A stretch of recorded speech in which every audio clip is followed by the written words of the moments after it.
And we're back, gents. It's been a long, long time since we've been here talking on the room. And I hope that everyone here who is listening really, really kind of gets involved in what we're looking to do. We are back. Episode 1, I want to call it. I don't know. We might need to have a rethink about how we're going to number this, considering we're back. Maybe it's like a reboot, and it happens in movies. It happens in wherever. But, we're back and I'm joined by the brilliant Dan. I'm joined by Anthony. Dan, straight into it. Florian Wirtz, there's been a lot of things, and I think the main thing that we want to be talking about today is the interview that he gave to LFC TV, and it's 30 minutes of really, really interesting conversation. And looking at it, we've got a bit of a gem on our hands, and the first thing that came from there, kind of the key insight that we saw, was the ambition that the lad has and his next step mindset. And one thing he said straight away that kind of stuck out to me was he emphasized that Liverpool's one of the top 3 clubs in the world. And, this is the next step, the right step for you. How does that make you feel? Amazing. I mean, first of all, thank you for the intro. If somebody is brilliant here, it has to be Charlie and Anthony and Charlie. You guys are masterpieces here. You're too kind. I'm just piggybacking off your guys' work. No. Nonetheless, let me tell you guys something before I get into the words thing that maybe we didn't even take into consideration yet. We are currently live. We weren't expecting to be live. We were hoping on just recording and editing this. You guys can see the surprise on everybody's faces. So we're currently live on Twitter or X, and we're also live on YouTube. So, I mean, just the beauty of the first time podcast, we weren't expecting it to be live. Nonetheless, I guess forget about post-recording.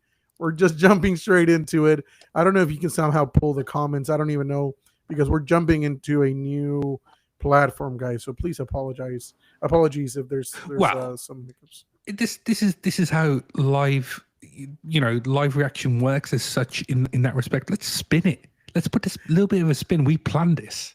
You know what I mean? So yes, when I pressed the record button, I didn't realize that actually we're going out to the world. But here we are. We're going to be bringing it live. People can watch us, get involved if wherever you are, wherever you're watching this. So it's on Twitter, it's on YouTube, did you say? So if it's on YouTube, just drop us a comment, drop us a like, hit those subscribes, do all that good things that make us the way that we are and what we want to do. But yeah, I'll let you carry on, man, because there was that thing and kind of throw me off, but it's all good. What a wonderful way to start the first episode back again. But yes, first of all, can I just say that jersey that Anthony has, beautiful, chef kiss right there. Safe to say that most of us are going to have some small appreciation for Leverkusen from now on. Wonderful club, incredibly well ran. I don't know what's going to happen actually after they lost all these players. So I do feel bad for them, but they're getting lots of money after selling Jonathan Tah, Florian Wirtz. They might even lose Grimaldo and Hincapié. Who knows? Nonetheless, jumping right into it, the interview that Wirtz just gave, before really jumping into the facts, the last time I saw a player give an interview and just portray that aura that everybody talks about, it's been years. I mean, the last time I saw that, probably was Virgil van Dijk when he signed for us. But this guy, he just, you can tell he's a proper baller. Straight face. You cannot even tell his excitement or sadness, nothing. I think that's just the way he's being brought up, isn't it? And we were talking about this, Anthony, before we actually went live, about the feeling previously to a transfer coming in, and one of the favorite transfers that I've ever kind of experienced, and the player that I absolutely loved, certainly at the time, was Fernando Torres. The level of expectation when Fernando came in was phenomenal. We're buying the best striker, certainly in Spain, and Spain had a lot of good strikers: Raúl, Morientes, David Villa, those players, and we still got the best player. He was captain at Atletico Madrid, and the feeling that we got, certainly me, when he came in, and that video that dropped from Nike and from Liverpool, just gave me goosebumps. That's the last time I've kind of felt this way to a player coming in. I know Virgil was different. For me, Virgil was different because it was like business. This is that feeling where we're going to a different level. I don't know what you think, but that's just the feeling I get. Absolutely. I mean, first and foremost, it's good to be here. First episode of the new podcast. But like you mentioned with Fernando Torres, I think I was maybe 6 or 7 years old before Torres joined us. I weren't overly invested in football to know that much about him. But for me, it's like Dan already mentioned as well with Van Dijk. He had that much I don't want to sound weird like everyone does, but he had that much aura around him. Where it's like, we've just pulled off something insane here. And that's what it felt like at the time, and it was getting downplayed in the media. It's not getting downplayed as much with Wirtz, but it is being downplayed a little bit. People saying he's got that potential to flop, or maybe he will flop. He's not going to flop. He's the real deal. Liverpool aren't going to splash 100 million on a random player. He's that guy. He's going to transform us, I think, going forward. You look at Mohamed Salah, he's maybe got a few years left, and obviously he's still at a good level as it is. But if you want someone to take over, he's going to be the next guy. He's going to be the next sort of main face of the Premier League.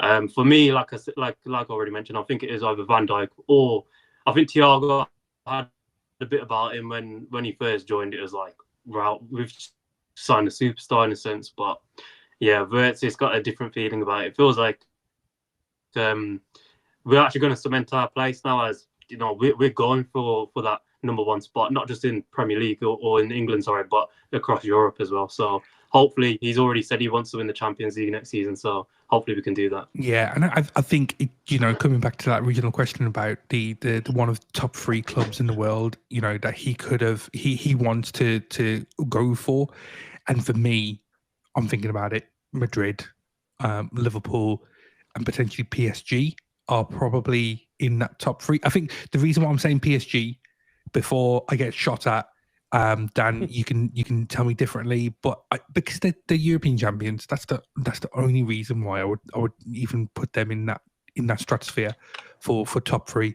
You could consider Man City, Bayern Munich, perhaps, just for the sheer financial clout that they have, but I don't know, Liverpool, and it's always been the case when it comes to English football. Liverpool, the premier team for all the teams in this land. That's a pretty intriguing question that we can go ahead and ask, because when that sparked lots of debate on social media when Wirtz came out and said Liverpool is one of the top 3 teams in the world, because I do agree. First of all, I do agree. But the question is, who are the top 3 teams in the world at the moment? I'm pretty sure Real Madrid could be considered amongst them, or the number 1. Or lots of rival fans are going to say maybe Liverpool are not part of the top 3 contention. I do think we are. I just feel like in the Champions League, it's pretty hard to tell. When it comes to 90 minutes, anybody can win. I mean, if you put PSG against Nottingham Forest, probably 3 times out of 4 they're going to win, but there's going to be that one time where this other team is going to win. So I really do think we had bad luck against PSG, even though they were slightly superior. Nonetheless, they can rest teams, though. That's the thing. They can rest teams prior, because I know the language of Farmers League is thrown out there with PSG and then French League, and League One. But the fact is they can rest 11 players before a Champions League match, and that allows them to be able to perform at their best. And we've seen that this season, the number of times that they've done that exact same thing, coming up against Liverpool, against Villa, against Arsenal, and whoever they ever played against, because that's all last season. I can't remember it, and I don't really care. But yeah, it's just that. And it's always going to be the thing, but because they're European champions, do you put them in that classification? So would you say, Charlie, then PSG are part of your top 3? In fact, if you don't mind, Charlie, before you answer this question, I'm going to ask Anthony, and in the meantime, can you ask as a banner to everybody that's watching live, who is your top 3 teams in world football at the moment. And obviously, if you're watching, also make sure you're commenting down below. Give us your top three. Anthony, who is your top three? Are Liverpool even part of the top three at the moment? Are Liverpool part of the top three, Dan? I may be called biased. I don't care if I am called biased, but Liverpool, for me, I'm not saying it for the sake of it. I genuinely think we're number one. And I know PSG won the Champions League and PSG beat us. But they beat us on a penalty shootout. And I think it was just, we weren't going on an upwards hill at that point. And PSG were. They just signed Kvaratskhelia as well in January. We didn't have that. We can spend 70, 80 million in the Jan window compared to them. And again, like Charlie's already raised the point, these guys rested nearly their entire first team a few days before, whereas we still had to go full strength because the Premier League's that competitive compared to the French league. Obviously, they've had a couple of different winners over the past decade, maybe, but it's still mainly PSG. So for me, I think Liverpool number one, and if Liverpool aren't number one, then let's say they're definitely top three. PSG at the moment, based on just obviously play style, and obviously they won the Champions League. I don't want to put Real Madrid there just because the whole Trent saga, but I think you've got to put Real Madrid there just because of maybe the size of the club and the level of talent they've got. They obviously didn't perform that well last season. They won the Club World Cup or Super Cup, and that was about it. But, I think looking at it, they've got a better team than Barcelona, but I would put Real Madrid ahead. I wouldn't doubt them. I'd expect them to win the league next season. I do. Yeah, I mean, that is true. I mean, Real Madrid just automatically have a spot in there. Charlie, are we going to say same thing as well? Real Madrid, Liverpool, somebody else? What do you think? I mean, there's always Barcelona in that conversation just for the sheer history of world football, the players that they've had over the years and how they performed. Again, just taking on Anthony's point of who's won, major titles, and Barcelona winning La Liga are obviously in with a shout. They aren't the force that they used to be with the Messi, formula that he bought, and obviously the Pep situation that was there. Luis Enrique has obviously done really, really well when he was there as well, and now you're seeing the same situation there in PSG in Paris. For me, it's always going to be Liverpool. It's always going to be Real Madrid. Those are the two. And now the third, or maybe if you expand it to the top five, who knows? There's lots of other teams that you could consider. It really does come down to a number of things. And this is the one thing about like legacy and legendary status when you talk about players and world-class status for players currently and what makes that type of player. Now, for me, there's a number of things. It isn't always about the on-pitch performance for me. Charlie, it sounds to me like you're running around from the answer. You got to give us your team. You got to give us your team, Charlie. Well, I've already said it. I personally think PSG. I think PSG is probably at this very moment the third best team or in the top three conversation. So we're not going to put in Manchester City at all? Not historically? No. Not historically? No. Nope. I really they have don't. No I history, don't. And I think you can't put them in there because the 115 charges anyway. Until that's fully done, I don't think anyone can even think about putting them in there personally. The reason I'm asking is because like lots of people in the comments and social media were saying that obviously the conversation is actual conversation from the past 5 to 10 years.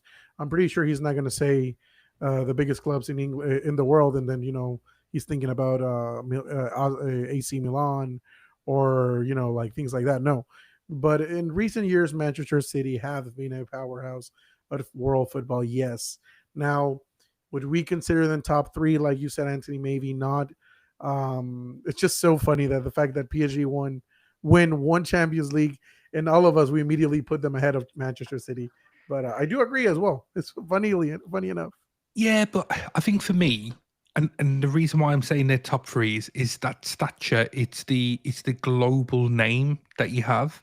Now, you could go to a number of cities around the world, and I would suspect that you would see more Paris Saint-Germain PSG shirts than Man City. I think that's just the branding that they have, the I'm looking out the window now and there's someone wearing a PSG shirt. So I think that kind of proves to me, and I live in the middle of the UK, nowhere near Paris, nowhere near a big city, but I can see one guy that's just wearing a PSG shirt. So to me, straight away, that's kind of speaking out that they are more recognizable than a Man City team. As good as they are on the footballing side, their commercial, their stature, their legacy just doesn't really compare to PSG. And PSG do have that history because, again, I remember Ronaldinho, the great players that they've had over the years, Zlatan Ibrahimovic, when he was, playing well, pre-Manchester United, playing really, really good football. They had everything, and they've had everything over the years. And for me, that's just Messi. Messi's not going to go to Man City. I would never ever see and he had the choice, didn't he?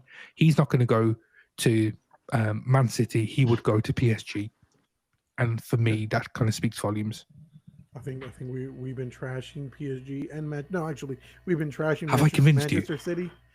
I think you have. I think we had enough conversation because when you mentioned Ronaldinho, Zlatan. Was it Pastore Beckham, also? Beckham was there. The great Mikel Arteta was there back in the day. Okay, that's when they were very rubbish. Great.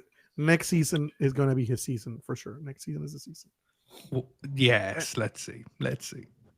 Well, let's move on. I think we've been rambling about for 15 minutes. I'm so sorry.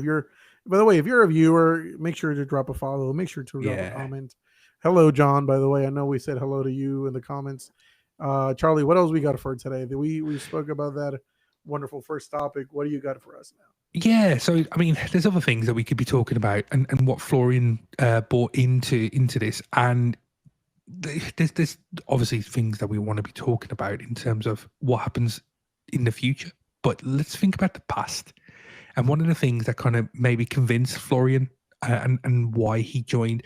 One of the things that he said in an interview is it's taken a long time, and he's decided, way back, Liverpool was the right decision for him. Guys, do you think the 4-0 was something that was really, really really impactful on him, thinking this is where I could spend, the majority of my career, the best years of my life, and just going back, this is 4-0 early in the season, last season that we just gone through, and we put a masterclass on. Luis Diaz got a hat-trick that day.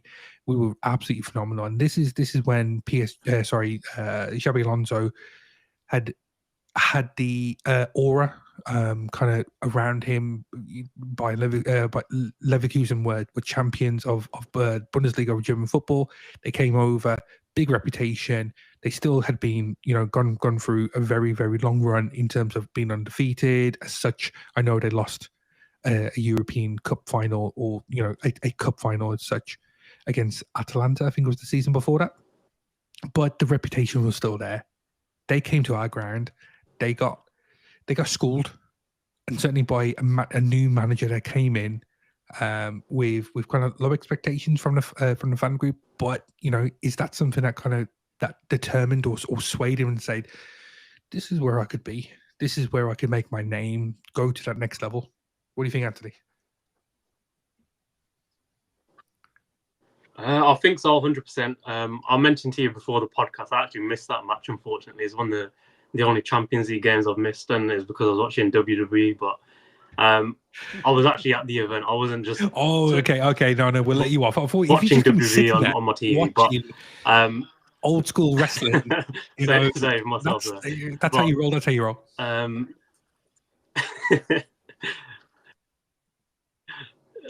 Is what it is, but yeah, I think you look at other matches, and the one that sticks out for me, as much as I despise Trent now, you look at the final when we lost to Madrid in 2022 or 21-22 season, sorry, and then you see the clip of him at the end, and he's just staring at the Madrid players lifting the Champions League. Looking at it, obviously in hindsight, it's easy, but it looks like, okay, he wishes that was him, or maybe he could have been part of that. Obviously, it's different when you're playing like in an away leg or whatever.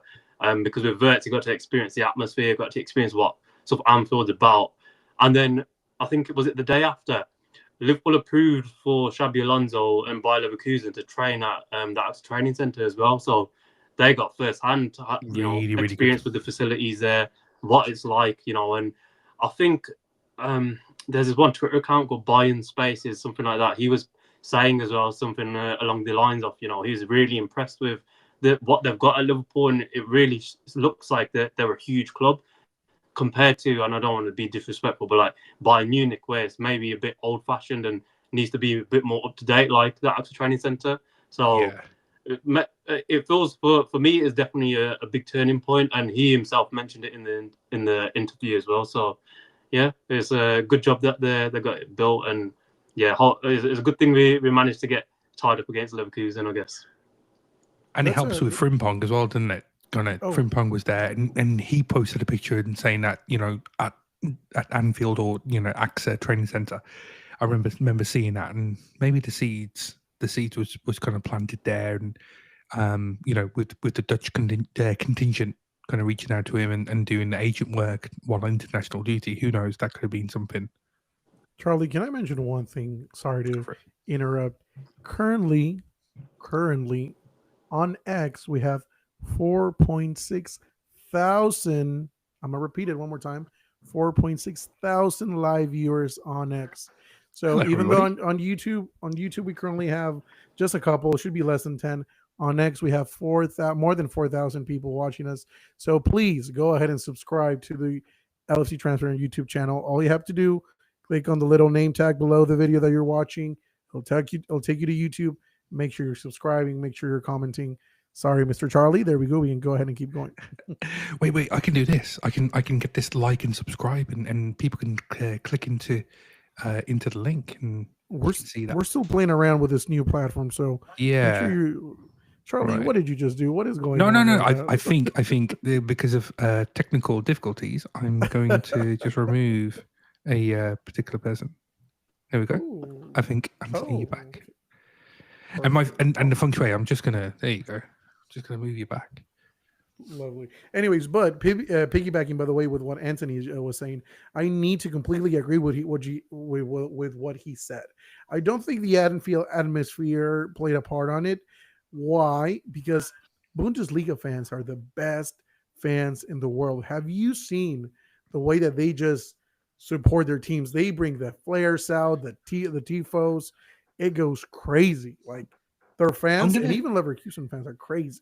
So I'm going to throw out something that came out today. There was an Alison Becker documentary that got released today, episode 1. And if I really recommend anything over the next couple of days, watch that. It was absolutely fantastic. And there was lots of shots of Inter based down there in Brazil, the club that Becker played for, Alison Becker played for a number of years before he moved over to Europe, and you could see the support. They are absolutely wild. Now, you'd look at kind of ultras on this side of the pond, and it's a different kettle of fish down there in South American football. I would absolutely love to go down and watch a game in Brazil, in Argentina. Boca Juniors, I know they played really well the other day. Really unlucky to lose, but fantastic support and wild. They live by the mantra of football is life. And there was one thing. Sorry to kind of go on a digress, but Natalia, Alison's wife, her father is a massive Inter fan, and she wouldn't allow anyone if she was going to be allowed to date any footballer. That player had to play for Inter internationally down there in Brazil, by the mere fact that Alisson has already been playing. Obviously got kudos, but that's how they run it. If my son or daughter, if I have a daughter, said to me, all right, I'm going to be going out with an Everton player, I would have to make a decision. What would I allow it? But in Brazil, in South America, they probably may not. Come on, Charlie. There's no choice.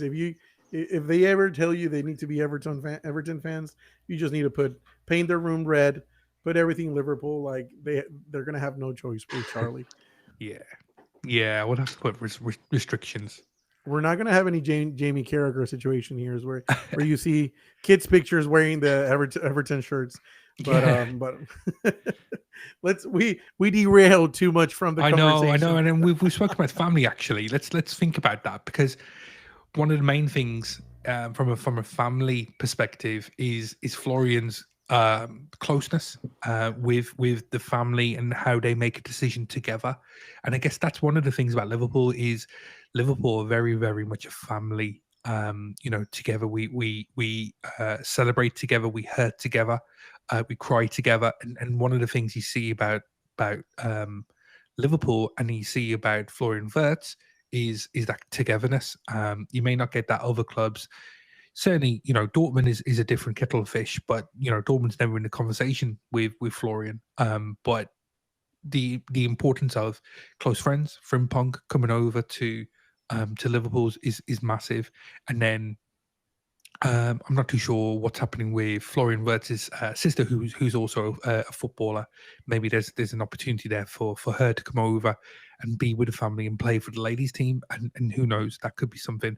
But I guess that's one of the things, and it sets up a fantastic groundwork, foundation for Florian to flourish. Florian to flourish. That's a wonderful little bit of alliteration. But yeah, I don't know what you guys think, but I just love the way that we have worked this going. Somebody's gonna use that as a Twitter name, tag, the flourishing Florian. Yeah, I see that coming. But Anthony, what do you think? No, it's definitely true what you said about the closeness, and you get that with Liverpool. It feels like we're all in this together. And whereas with other clubs, well, maybe other clubs feel the same thing. Like I can't imagine another team feeling that way though. Like I don't look at Man City and see them as like a family kind of club or whatever. But like with Liverpool, it just feels like that. And I think it is his dad, his agent, Florian Wirtz. And he said it was his decision, but his parents are going to support him regardless. And obviously, I don't. Maybe he said in his interview that Liverpool weren't their first choice, but it was his first. Yeah, and I think there was always they were happy with that, and there was a video I think Liverpool released on Twitter as well earlier where his dad couldn't stop smiling. Yeah, and I think one of the things from the conversation that you've heard from Max Eberl, don't worry, man. When it came to Max Eberl from Bayern Munich, the sporting director, the conversation that they had was it really struggled. They couldn't compete with Liverpool. Now it isn't a financial package. It really isn't. It isn't that. What it is Arne Slot speaking with Florian and selling the vision of a detailed years in making plan in the future, and that's how I see it now. When you have the detailed and the progression that you see in Florian, not just in 6 months time and until the end of the season, we're talking about years in place. You're not going to get that with Man City, because certainly you don't know what's happening with Pep Guardiola. You're not going to see that with Vincent Kompany. Now, the reason why I say that with Vincent Kompany is maybe he doesn't have the ability to express what he needs to say to Florian of how it's going to play out now, because he's got Musiala, he's got all these great players coming out, and his own future is going to be up in the air. And relatively no experience too. I mean, he's still a pretty brand new manager, regardless of his quote unquote success at Burnley, everywhere he's been at. At Bayern, of course, you're going to do well because it's Bayern, but you're still overall the talent. Yeah, I mean, I'm pretty sure if we send Charlie or Anthony to manage Bayern Munich, they're going to win a couple of trophies there. So, come on, go for a treble. Going to go for the treble, man. Why limit? I'm not going to limit myself just to a domestic double. Going to go for everything.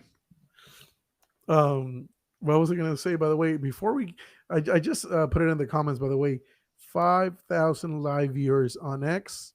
I'm gonna say it again: 5,000 live viewers on X. Make sure you're going to the YouTube channel and subscribing. That way we can buy more Bayer Leverkusen fans with the name Wirtz in the back. We can only afford one right now, which is Anthony's right here, but we need more. So make sure you're going to YouTube and subscribing. Absolutely. So the high standards have been set. Now, one of the big things that we do want to be talking about, again, going back to the interview and what Florian spoke about was, I'm not coming to have fun. I want to achieve things and give fans what they deserve. What do you think that means? Do you think he wants the Champions League? I know, Anthony, you mentioned it already. Champions League and another Premier League. It would be great to be able to get, back to back. We haven't done it. Certainly in the Premier League era, but it's been a long time, over 30 years since we did it domestically in terms of leagues. It makes us favourites. Do you see us as favourites coming into the season coming? Of course, we have just won the Premier League by some distance as well. I think the players sort of knew it as well, and maybe weren't performing at that high level. You saw Slot rotating the team, especially at Stamford Bridge, where we saw Endo, Elliott, and Jones our midfield three, I believe, which is completely different to our actual one. So I think we're favourites going into next season. While City obviously had a couple of their issues with injuries, but even their signings, I'm not wowed by some of their signings. I know a lot of people were hyping up Shirky. And I think he's a good player. I got PTSD from Fekir, man. We couldn't have that happening. Nabil Fekir. What a time to be alive that was. So much, sorry. Anthony just brought the whole mood down from this stream, man. Why would you mention that? But yeah, I think I think Reinders is a good signing, but I'm not overly wowed or like I'm really scared of Man City signings. But I do think that Rodri coming back is huge. He won the Ballon d'Or for a reason. In my opinion, it was deserved as well. So obviously they're going to be competing, but I think Wirtz pushes us to another level. As does Frimpong. I think his signing's been underrated as well, just because we've signed the bigger player from the same team, but I think Frimpong is great as well. Watching Leverkusen from a couple of years ago, and then Kirkes is expected to join us as well. I think is a definite upgrade on Robertson, who was poor for the first half of the season, this season or last season, whatever you want to call it, and then maybe a couple more additions. Maybe an Isaac. I'm expecting an Ekitike though, or whatever striker they identify, and then definitely a centre back with Kwanzaa leaving as well. So I think with improvement on the squad, there's no reason why we shouldn't be favourites for winning the Prem again. But you never know these days. With City, they can maybe splash another 100, 200 million and blow us away. But I fully expect us to win it with Wirtz. That is true. We are one Alexander Isak signing away from being favourites for the quadruple, triple, whatever you want to take a look at it. I mean, we're one signing away. Liverpool know this. Liverpool don't mess this up. One signing. I think there's more. I think there's more to come, actually. And this is more of a podcast rather than the transfer stream, but it's actually streaming out. To make us absolute favourites, because I'm still a little bit hesitant to say that we're clear favourites because of the sheer business that Man City have done. Arsenal, you never know. There may be one or two players away from doing it. But there's Mark Gay that's been spoken about. Alexander Isak is another one, and maybe potentially a midfielder. Who knows? I still think there's work to do, and we need to give actually kudos. And we haven't really spoken about it, guys. And I'd love to get thoughts from everyone in the chat and people who are watching, and get their thoughts about FSG and also about Richard Hughes, who got a lot of slander, who got a lot of hate towards this time last year, when we only just signed Federico Chiesa, and there must have been something in the pipeline that was happening, and we did the right thing in assessing the squad and taking a step back and making sure that we do the things that we should be doing and allow us to really excel and maximize this summer, and that's what we've done so far. But Richard Hughes, hands down, best kind of sporting director you could probably say. Because, and this, sorry guys, I don't want to be dominating the conversation, but the Bournemouth factor. Now, there's two things that I just want to really talk about. People say that this is a really weak league. Bournemouth, who were ninth, or I think they finished ninth in the league, have sold their 2 centre-backs, one to Real Madrid, one to PSG, or about to happen. They are about to lose their left back to Liverpool. You know, that's their three of their 4 defenders have gone to the best 3 teams in Europe. I'm going to talk about it. The best 3 teams in the world. You possibly could say Bournemouth are really good and underrated, but that just proves how good this Premier League, the Premier League is, and that's just showing how good Liverpool were to really walk the league in the end. Absolutely. And we're going to talk more about Richard Hughes, by the way, because I think that it seems like, actually, I had no idea about this, but it seems like most of Bournemouth's success comes from Richard Hughes. Did you see the interview that Milos Kerkez's father gave? It was like, if Richard Hughes wants us to go to India, we'll go to India. We'll go wherever he wants us to go. I'll take you. I'll take you to India. I know where I'm going. You know, me and my cousins we'll sort it out. We'll have a great time. But yeah, I totally agree. I saw that interview, and it was an interesting one. I think from a Bournemouth perspective, it's probably ill-advised to basically do a Paul Ince and wear essentially wear the Liverpool shirt, because that's what he was doing. If I was, it's a slight red flag, and maybe a conversation for another day. But who knows? It's just one of those things we will deal with at that time. Anthony, you have 4% battery left, I'm pretty sure. Any last words before we go? I know you messaged us in the chat, or maybe he had one. No, it's at 5% now, but yeah, I agree with your points, to be fair. Like, Richard Hughes does not get enough credit, man. I think last season, a lot of people going in on him and saying, "Oh, why are you not signing players? He's useless. He's the worst sporting director we've had of all time," and all this stuff. But sometimes we have a tendency, I think, as Liverpool fans, you see all these other teams making signings, and it's like, I want him. But you just have to be realistic. You know, why do we need this player?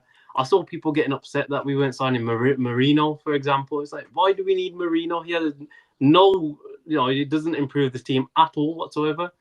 So you have to be level-headed. I didn't think that we needed improvement that much. I already said to Charlie as well off stream, I think Robertson needed an upgrade. I don't think he's been good enough for the past few seasons. But left back isn't a position that's going to cost you a Premier League title, as simple as that, because it's one of the most irrelevant positions on the pitch, in my opinion. As good as a fullback can be, it's not that detrimental to Premier League success.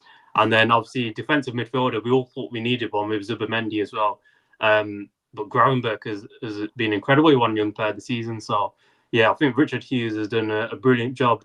Obviously this summer we've got potentially more signings coming in. We've already made about 50-60 million from sales if Kwanzaa does end up leaving as well. So yeah, I can't sing his praises enough, I guess. But yeah, we're gonna have to wrap this up because absolutely is 2%. And with that absolute bombshell of comments from Anthony, that's all with this episode of the Room podcast. I want to thank Daniel. I want to thank Anthony for joining me today.